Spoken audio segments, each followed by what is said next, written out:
नमस्कार। कालाष्टमी। कालाष्टमी अथवा काला अष्टमी का हिंदू धर्म में बड़ा ही महत्वपूर्ण स्थान है।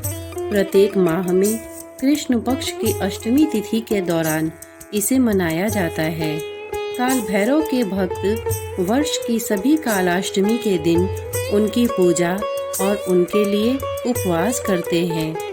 सबसे मुख्य कालाष्टमी, जिसे काल भैरव जयंती के नाम से जाना जाता है, उत्तरी भारतीय पूर्णिमांत पंचांग के अनुसार मार्गशीर्ष के महीने में पड़ती है, जबकि दक्षिणी भारतीय अमांत पंचांग के अनुसार कार्तिक माह में पड़ती है। हालांकि दोनों पंचांग में काल भैरव जयंती एक ही दिन देखी जाती है। माना जाता है कि इसी दिन भगवान शिव भैरव के रूप में प्रकट हुए थे। काल भैरव जयंती को भैरवी अष्टमी या भैरवाष्टमी के नाम से भी जाना जाता है। व्रत विधि। भगवान भोलेनाथ के भैरव रूप के स्मरण मात्र से ही सभी प्रकार के पाप और कष्ट दूर हो जाते हैं। भैरव की पूजा व उपासना से मनोवांछित फल मिलता है। अतः भैरव जी की पूजा अर्चना करने तथा कालाष्टमी के दिन व्रत एवं षोडशोपचार पूजन करना अत्यंत शुभ एवं फलदायक माना गया है। शास्त्रों के अनुसार इस दिन काल भैरव का दर्शन एवं पूजन मनवांछित फल प्रदान करता है। भगवान शिव के भैरव रूप की उपासना करने वाले भक्तों को भैरवनाथ की षोडशोपचार सहित पूजा करनी चाहिए और उन्हें अर्घ्य देना चाहिए।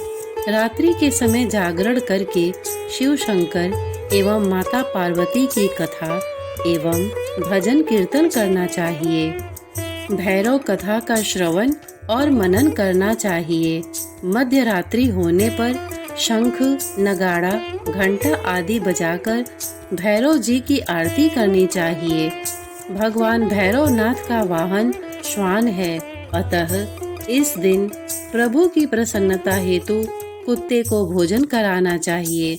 हिंदू मान्यता के अनुसार इस दिन प्रातःकाल पवित्र नदी या सरोवर में स्नान करके पितरों का श्राद्ध व तर्पण करके भैरव जी की पूजा व व्रत करने से समस्त विघ्न समाप्त हो जाते हैं तथा दीर्घायु प्राप्त होती है।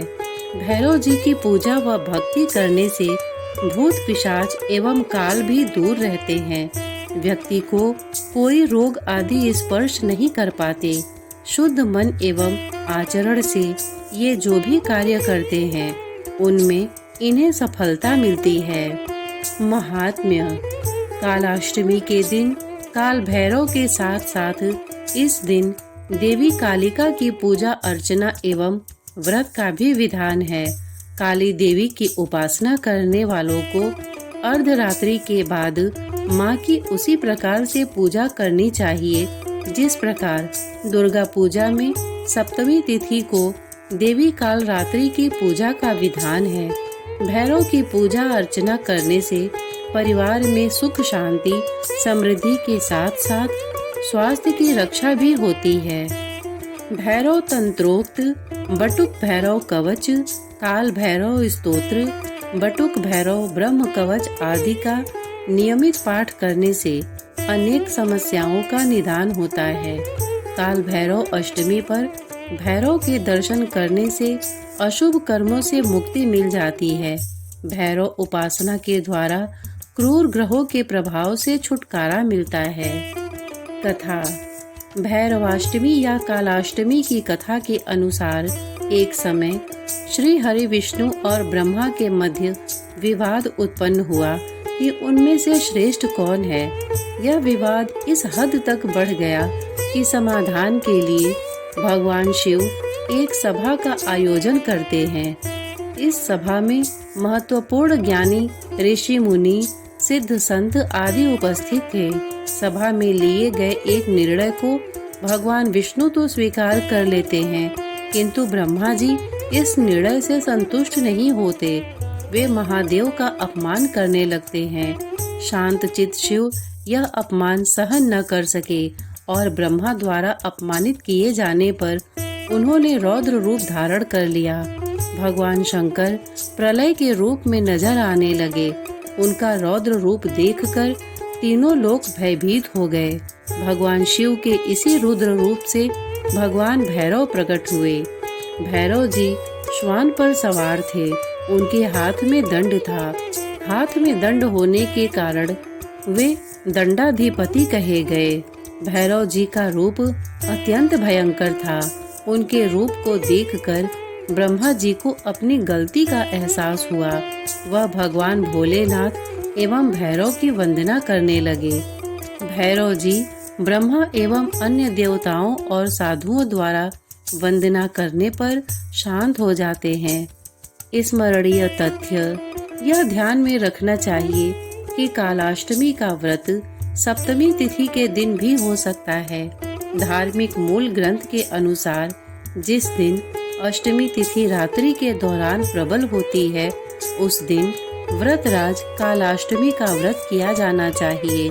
इसके अनुसार ही कालाष्टमी के लिए व्रत के दिन का चयन करने के लिए दृक पंचांग सुनिश्चित करता है कि प्रदोष के बाद कम से कम 1 घटी के लिए अष्टमी को प्रबल होना चाहिए, अन्यथा कालाष्टमी पिछले दिन चली जाती है, जब रात्रि के दौरान अष्टमी तिथि के और अधिक प्रबल होने की संभावना होती है। श्रोतागण, इतने धैर्य से इसे सुनने के लिए आपने अपना बहुमूल्य समय दिया, इसके लिए आपका बहुत बहुत धन्यवाद। प्रस्तुत जानकारी आपको कैसी लगी हमें कमेंट करके अवश्य बताइएगा और साथ ही इसे लाइक, शेयर और सब्सक्राइब करने की कृपा करें। धन्यवाद।